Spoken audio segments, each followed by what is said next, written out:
Growing up being in a Caribbean household, it's like if you're chilling, if you're sitting at home, that's not really a good thing.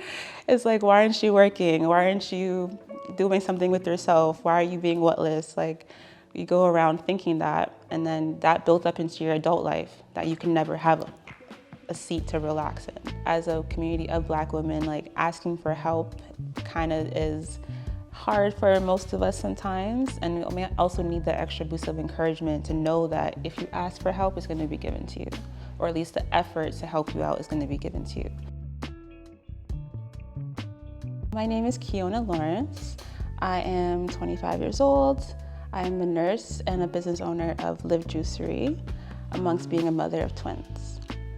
I think wellness is important for Black women, mainly because I find we have a tendency to get caught up in our everyday lives, and also to kind of try to prove ourselves in the business world or in a world that's male dominated. We have to always stand out, or as the ones that are, looked down upon to a certain degree, we constantly have to keep elevating ourselves and working really hard to do so. It took me a while to get into the habit of prioritizing myself and my own wellness in terms of being in business and being in car sales. Being a Black 19-year-old selling cars was not very easy, and always being the youngest one in the room, I had to constantly be there 12-hour days, overworking myself and not prioritizing myself. So I find, fast forward to now, being 25, that's something that's not negotiable for me. It's something that I have to do, and I prioritize it every day, every week, as much as I can.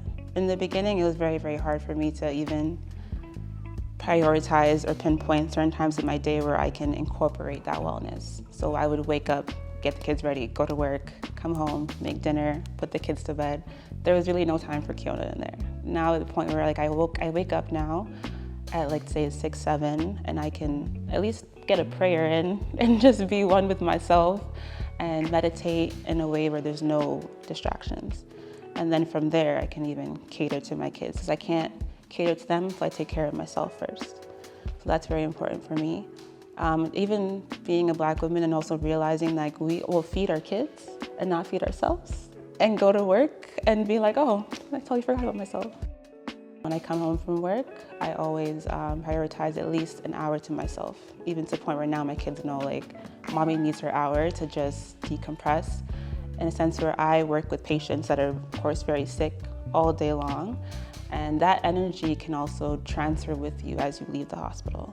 So it is very important for me to just come home, meditate, get that energy to a right, stable state of mind, and then again, take care of my kids. Some of the biggest obstacles I find for Black women in wellness would be also just having support.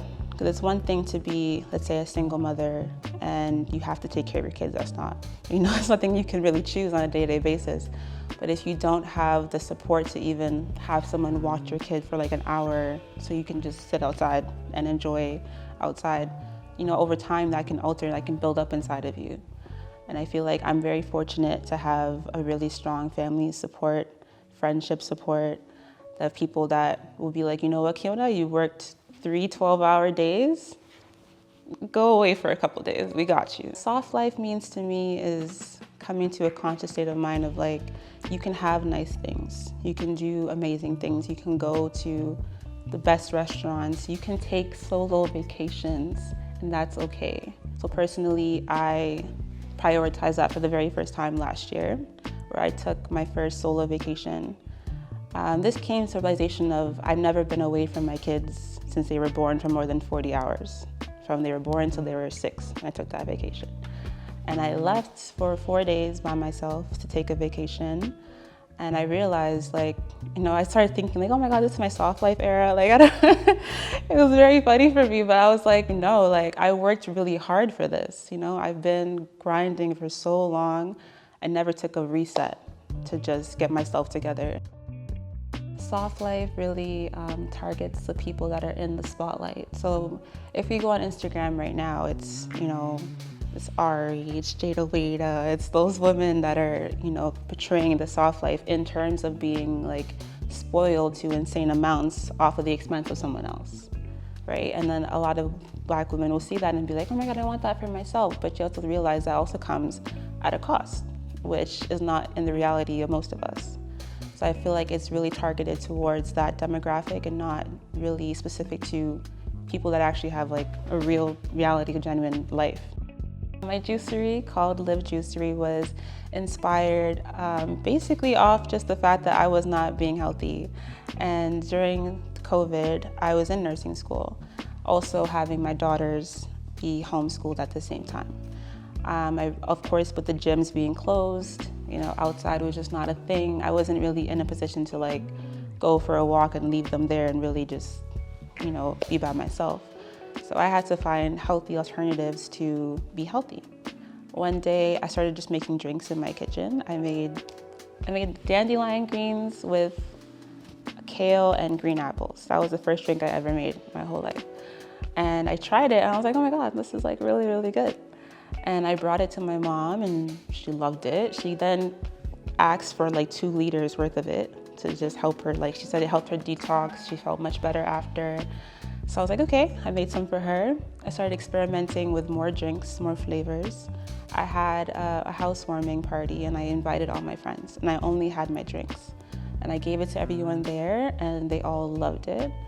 A couple of my friends were like, oh my God, you should sell this. And I was like, okay, if you guys like it, sure.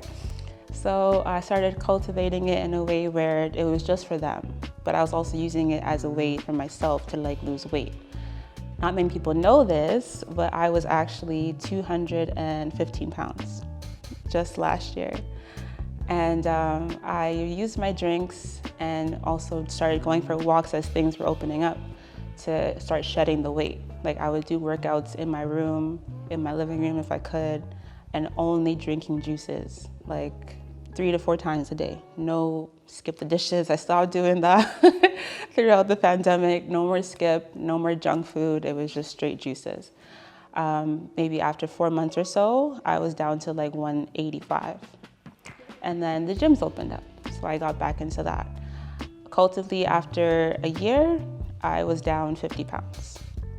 So off of the strength of juicing, working out, and just being healthy, being a better version of myself, I used that to motivate me to help others so that they can also achieve their health and wellness goals as well. It starts off with just straining off the extra pulp so that it's nice and smooth. Basically, like 1/2 of a pineapple makes 5 juices, and 1 whole pineapple makes 5 juices. So that's all that's in here. 1/2 of a watermelon, 1 whole pineapple, 1 lime, and a thumb of ginger. This one is Watermelon Splash. It's like our best-selling one, especially in the summertime. It's like the most refreshing, definitely the most like purifying of the body. Makes you feel great. It's definitely one of my favorites. Good for the brain, good for the neurons, neural connections, if you have any type of nerve pain, stuff like that. That also helps with that. And then the next step would be to get the coconut water. First, electrolytes. This one has pulp in it, so I strain it out. And I find with a lot of juices, a lot of different brands, they juice just the straight like juice of the fruit, right? But they don't also take in the fact that it can be very acidic.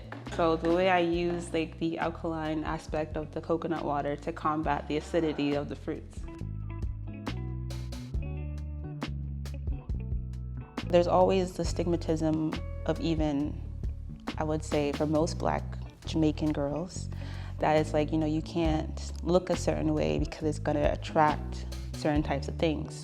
But if you put that into a child's head and they're not thinking the same way as you, that doesn't really make sense to me. It's like we can't do our nails because it's gonna attract male attention. But we're children, you know what I mean? So it's like, I don't feel like that was really conducive to a child's mind, even growing up, because now you're conditioned to think a certain way. So I find that that component, I hope in the new generation of parents growing up would change, and that it's okay to like look great. It's okay to do things to make yourself feel good. My hope for the future of health and wellness for Black women is that we continue to thrive and support each other in safe spaces. So that looks like maybe just having like a book club that I've recently started. It's called Novelist. It's going to be primarily like focused on, Black authors, Black love, Black romance, also along the lines of just coming together and really sharing our experiences in relation to these books, and also creating a community of women that support each other. Asking for help is very, very important. So I find more safe spaces, being more open with our experiences, even growing up and even to now, in order to best support each other. I also wish that we prioritize our self-care in every way possible, and anything that doesn't bring you peace or doesn't make you feel right at any moment, you have the courage to stand up for yourself and really change that component and do what's best serves you.